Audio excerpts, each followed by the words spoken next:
नया कपड़ा पहनने से पहले ये हदीस जान लें, जब कोई नया लिबास पहनता है और पहनते वक्त कहता है अल्हम्दुलिल्लाही रब्बिल आलमीन, बिस्मिल्लाही वल्हम्दुलिल्लाह, और ये कहकर जब वो कपड़ा पहनता है तो कपड़ा उसके गर्दन तक या घुटनों तक आने से पहले पहले अल्लाह उसके सारे गुनाहों की मगफिरत फरमा देते हैं, उसकी बख्शिश फरमा देते हैं।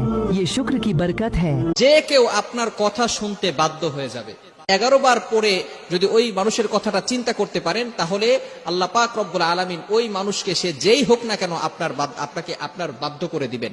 আল্লাহ ইয়াসমাউ মাইয়াশা।